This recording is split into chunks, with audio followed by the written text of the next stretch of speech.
संजय राउत को अजीत पवार की फटकार के बाद भी नहीं सुधरे संजय राउत। सामना में फिर लिखा है एनसीपी पर लेख। अजीत पवार को संजय राउत दे रहे नसीहत। सामना का लेख देख भड़क जाएंगे पवार।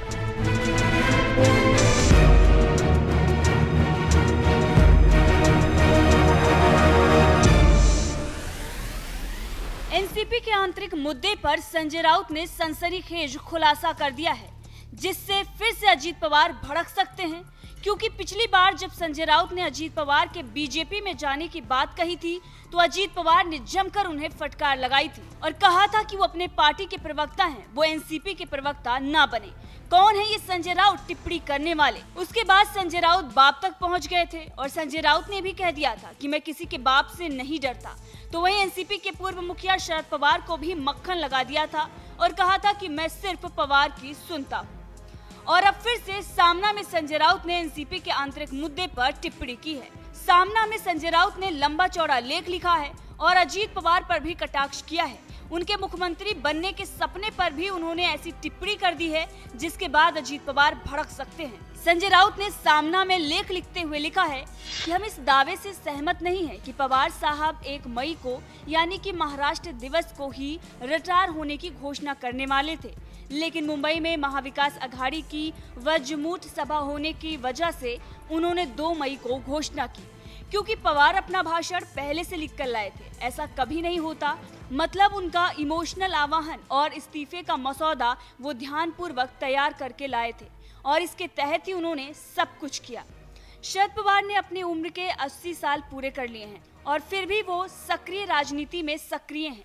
पवार की राष्ट्रवादी कांग्रेस पार्टी उनके नाम से खड़ी है और चल रही है और इसीलिए पवार के इस्तीफे के बाद सभागृह में उपस्थित लोग इमोशनल हो गए थे। शरद पवार के इस्तीफे की घोषणा होते ही कई बड़े बड़े नेताओं के आंसू छलक पड़े थे और वो रोने धोने लगे। पवार के चरणों में नतमस्तक हो गए।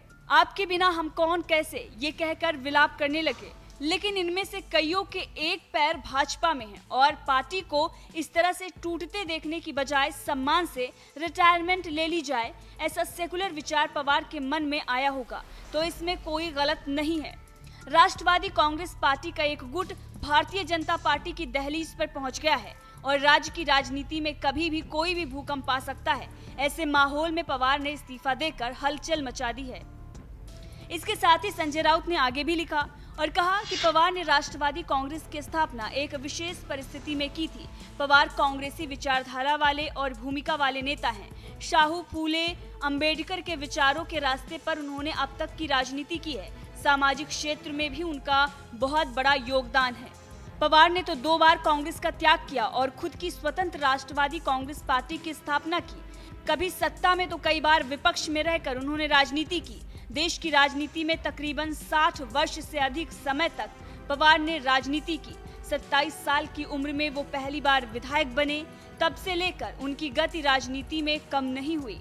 पवार ने अपने तरीके से राजनीति की और कईयों की राजनीति बिगाड़ भी दी। ये सही है कि इंसान को ज्यादा मोह नहीं होना चाहिए, लेकिन राजनीति से किसका मोह भंग हुआ है? धर्मराज और श्री कृष्ण का भी नहीं हुआ। प्रधानमंत्री तो खुद को फकीर मानते हैं, लेकिन उन्हें भी राजनीतिक मोह माया ने जकड़ रखा है।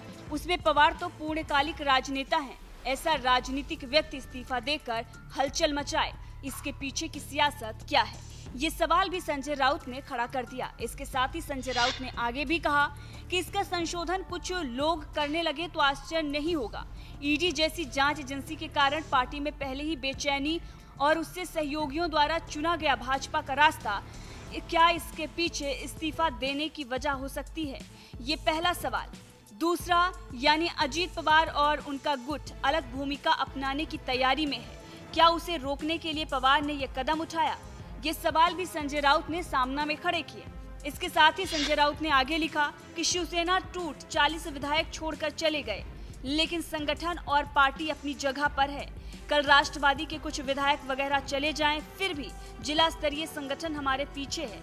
इस दृष्टिकोण से जनमानस परखने का एक झटका देने वाला प्रयोग हो सकता है। शरद पवार द्वारा इस्तीफा देते ही उनको मनाने की कोशिश शुरू हो गई है, ये स्पष्ट दिखाई दे रहा है। पवार इस्तीफा वापस लें ऐसी मांग नेता कर रहे हैं, लेकिन अजीत पवार का ये कहना है कि पवार साहब ने इस्तीफा दिया है तो वो वापस नहीं लेंगे। उनकी सहमति से दूसरा अध्यक्ष चुनेंगे। इसके बाद संजय राउत ने अजीत पवार को लेकर आगे टिप्पणी की और जमकर हमला बोला। उन्होंने कहा कि अजीत पवार की राजनीति का अंतिम उद्देश्य महाराष्ट्र का मुख्यमंत्री बनना है। सुप्रिया सुले दिल्ली में रहती हैं, उनकी वहां की स्थिति अच्छी है, संसद में वो बेहतरीन काम करती हैं। हालांकि भविष्य में उन्हें पार्टी का नेतृत्व मिला तो पिता के समान ऊंचाई तक पहुंचने के लिए उन्हें कोशिश करनी चाहिए। तो देखा आपने, साफ तौर पर संजय राउत ने ये कहने की कोशिश की है कि अजीत पवार नहीं, सुप्रिया सुले को एनसीपी का मुखिया बनना चाहिए, क्योंकि वो दिल्ली में रहती हैं और सदन में अच्छा काम करती हैं। इसके साथ ही अजीत पवार को लेकर भी उन्होंने टिप्पणी की कि अजीत पवार के सपने महाराष्ट्र का मुख्यमंत्री बनने का है। इसके साथ ही सामना में संजय राउत ने लिखा कि राज्य के कई नेता आज बीजेपी के दहलीज पर हैं और उनमें कई नाम पवार पार्टी के हैं। इस दहलीज के कुछ नेताओं ने पवार के इस्तीफे के बाद सबसे ज्यादा विलाप किया। शरद पवार ने पार्टी के अध्यक्ष पद से इस्तीफा देकर सभी की पोल खोल दी है, बादल और हवा स्वच्छ कर दी है। आज जो पैर पर गिर रहे हैं, कल पैर खींचने वाले होंगे तो उनका मुखौटा खींचकर निकाल दिया। भले ही ये राष्ट्रवादी कांग्रेस पार्टी का अंदरूनी मसला हो, फिर भी शरद पवार इस घटनाक्रम के नायक हैं। उनके इस्तीफे का फैसला आने तक महाराष्ट्र में हलचलें जारी ही रहेंगी। पवार राजनीति के भीष्म हैं, लेकिन भीष्म की तरह हम शैया पर पड़े नहीं, बल्कि हम सूत्रधार हैं, ये उन्होंने लिख दिया है।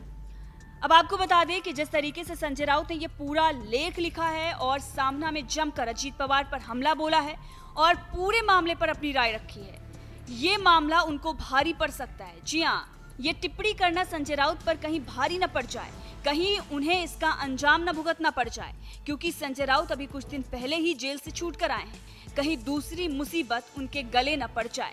बहरहाल इस पूरे मामले को लेकर आपका क्या कुछ कहना है, कमेंट करके जरूर बताइएगा। और जिस तरीके से शरद पवार ने इस्तीफा दिया, क्या आपको भी लगता है कि अजीत पवार को झटका देने के लिए और अजीत पवार से बदला लेने के लिए शरद पवार ने ये मास्टर स्ट्रोक चला है? आणखी विरोधकांच्या समाजाची भूमिका मी तरी कधी घेणार नाही आणि त्यामुळं तुम्हाला अस्वस्थता कदाचित वाटेल, पण मी राष्ट्रवादी काँग्रेस पक्षाच्या अध्यक्षपदावर निवृत्त व्हायचा निर्णय आज घेतलेला आहे. त्याच्या वतीनं आमच्या वतीनं की आम्ही तुम्हाला हात जोडतो, कृपया करून आपण या निर्णय तुम्ही जे घेतलेला आहे ते मागे घ्या.